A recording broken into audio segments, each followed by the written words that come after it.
ensina, e hoje eu vou estar ensinando olho de back ou backside olho.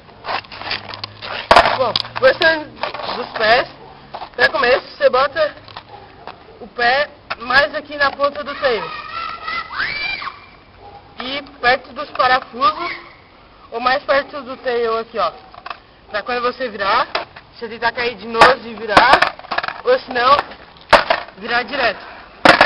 Isso aí. O pé de trás, quando você for bater, geralmente ele vai pegar.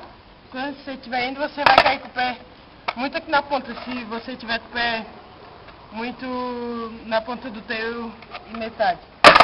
Bom, pra mandar é muito simples. Só jogar o corpo com coragem, tentar cair direto ou de nose manual. Então é isso. Esse é o movimento do olho de back. É isso, agora vou mandar um pra vocês verem como é que é.